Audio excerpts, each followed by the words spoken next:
Hello friends, जय हिंद। इस video में हम लोग जनरल हिंदी का जो बीपीएससी मेंस में पेपर एक होता है जो टोटल 100 मार्क्स का होता है, लेकिन ये क्वालिफाइंग नेचर का होता है। मतलब कि इसमें सिर्फ क्वालिफाई करना होता है। अगर आप इसमें 33 मार्क्स लाते हैं तो आप क्वालिफाई कर जाएंगे। तो ये 100 मार्क्स का पेपर होता है जनरल हिंदी का। ये देखिए पेपर जो है ये 2019 का है, जो कि 64th बीपीएससी मेंस का एग्जामिनेशन हुआ था, उसका हिंदी का पेपर है। टोटल टाइम जो है वो 3 घंटा ही रहता है और 100 मार्क्स का रहता है। यहाँ पे जो इंस्ट्रक्शन दिया हुआ है इसको सबसे पहले हम लोग देखते हैं। ये मेनली हम लोग पेपर का डिस्कशन करेंगे कि किस तरह का जो है हिंदी का पेपर होता है, और इस पे अक्सर हम लोग ध्यान नहीं देते हैं। हालांकि इसको भी देखते रहना चाहिए क्योंकि ये क्वालिफाइंग नेचर का है। ये कॉपी पहले चेक होगा, आप इसमें क्वालिफाई करते हैं उसके बाद ही आपका GS1 GS2 और ऑप्शनल का कॉपी चेक किया जाता है।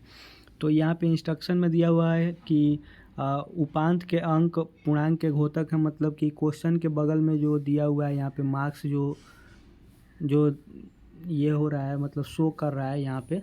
जैसे ये क्वेश्चन है, यहाँ पे 30 मार्क्स लिखा हुआ है कि निम्न में से किसी एक विषय पर लगभग 500 शब्दों में एक निबंध लिखिए। ये 30 मार्क्स का है।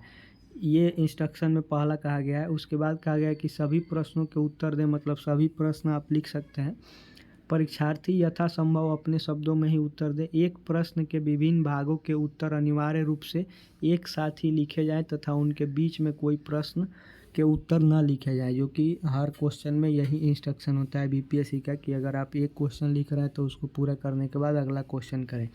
यहाँ पे देखिए सबसे पहले निबंध का जो 30 मार्क्स का सबसे ज़्यादा मार्क्स का क्वेश्चन जो होता है, इसमें से किसी एक विषय पर 500 शब्दों में एक निबंध लिखना होता है। इसमें जो क्वेश्चन पूछा गया है इतना सारा दिया हुआ है, इसमें से किसी एक पे आपको निबंध लिखना है। इसमें पहला है स्वच्छ भारत अभियान, दूसरा है भारत की शिक्षा एवं संस्कृति, तीसरा है तीर्थ यात्रा वर्णन, यानी कि कोई अगर आप तीर्थ यात्रा किए हैं तो उसका वर्णन कीजिए। दूरदर्शन द्वारा शिक्षा को मतलब कैसे दूरदर्शन पे कैसे शिक्षा का प्रचार किया जाता है या शिक्षा के लिए क्या व्यवस्था किया गया है उसको। तीसरा है मजहब नहीं सिखाता आपस में बैर रखना। सेकुलरिज्म को लेकर मतलब क्वेश्चन है कि अगर आप किसी मजहब से हैं तो आप उस पर आपस में बैर ना करें, किसी के साथ भेदभाव ना करें, इसको लेकर। अगला है परिश्रम स्वर्ग से भी बढ़कर बहुमूल्य वस्तु है। मतलब आप अपने कर्म करिए, इसको लेकर क्वेश्चन। इसमें से किसी एक पर टोटल 500 मार्क्स में एक ऐसे लिखना होता है जो कि 30 मार्क्स मैक्सिमम का होता है। दूसरा क्वेश्चन हम लोग देखते हैं। इसमें है कि निम्नलिखित अवतरण का 1/3 शब्द में सार लिखते हुए उपयुक्त शीर्षक भी दीजिए। ये 15 नंबर का क्वेश्चन है। यहाँ पे एक पैसेज दिया हुआ है, पैराग्राफ। इसको आपको इस टोटल वर्ड को काउंट कर लेने के बाद उसको 1/3 शब्द में लिखना है और एक उपयुक्त शीर्षक देना है। मतलब इसको छोटा करना है। ये 15 मार्क्स का है। तीसरा है कि ये यहाँ पे अशुद्ध वाक्य दिए हुए हैं, उसको शुद्ध करना है। अगर कोई वाक्य ऑलरेडी आपको लग रहा है कि शुद्ध है तो आप उसको वैसे ही लिख दीजिए। ये यहाँ पे टोटल 10 हैं जो कि एक नंबर के हैं। टोटल 10 क्वेश्चन के लिए एक एक नंबर दिया गया है। इसमें आप लोग देख सकते हैं कि गुरु के ऊपर श्रद्धा रखनी चाहिए, इस तरह का है। वह आगे बढ़ सकने का प्रयत्न करता है, आगे बढ़ने का प्रयत्न करता है। यहाँ पे होगा देवता को एक फूल की माला चढ़ा दी। एक नहीं होगा, देवता को फूलों की माला चढ़ा दी, ऐसा होगा। मुझसे यह काम संभव नहीं हो सकता, मैं यह काम नहीं कर सकता, लिखा जा सकता है यहाँ पे।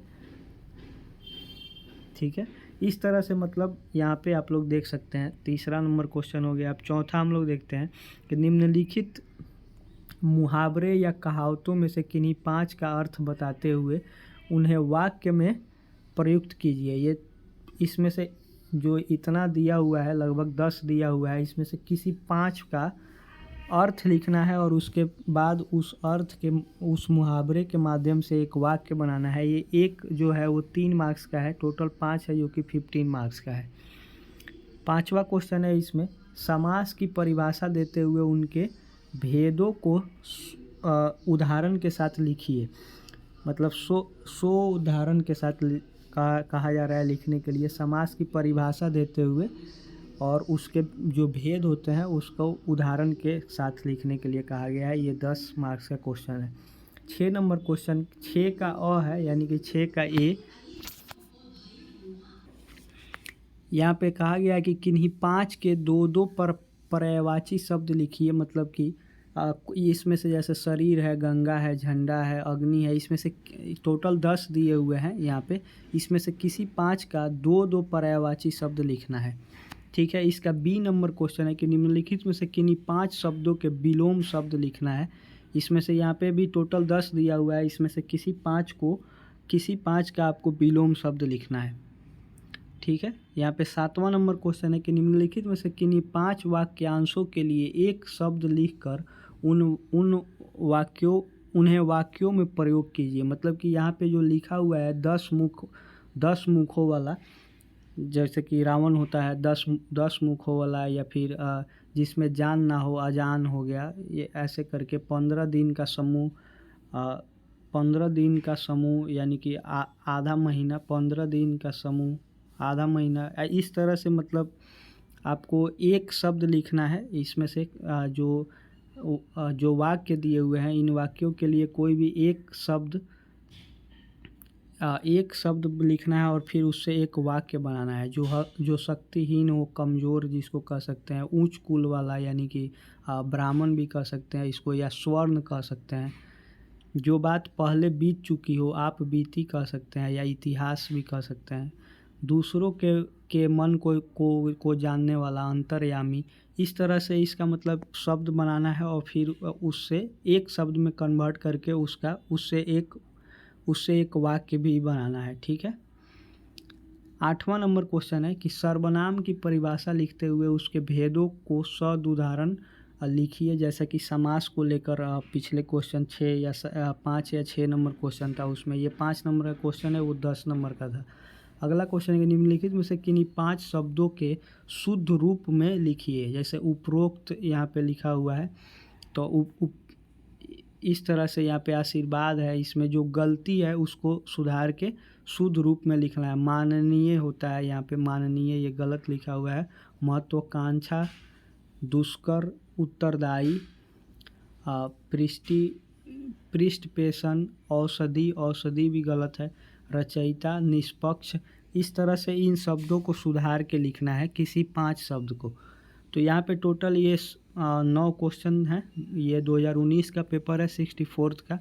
ये वीडियो बनाने का मकसद ये है कि हिंदी में किस तरह के क्वेश्चन पूछे जाते हैं उसको आप लोग एक बार देखें और समझें, और इसके साथ आप लोग आगे तैयारी कर सकते हैं। लूसेंट का जो जनरल हिंदी आता है, या कोई भी स्टैंडर्ड हिंदी व्याकरण का पुस्तक आता है, वो आप ले सकते हैं। निबंध के लिए कोई पतला सा बुक नया जो आया हुआ है बुक, उसको आप लोग लेके निबंध का भी तैयारी कर सकते हैं। ठीक है। ये क्वालिफाइंग नेचर का होता है, लेकिन इस पे ध्यान देना ज़रूरी है। मतलब रिवाइज करते रहना है, एक बार देखते रहना है सरसरी निगाहों से। आई होप ये वीडियो पसंद आया होगा आप लोगों को। Thank you for watching. जय हिंद।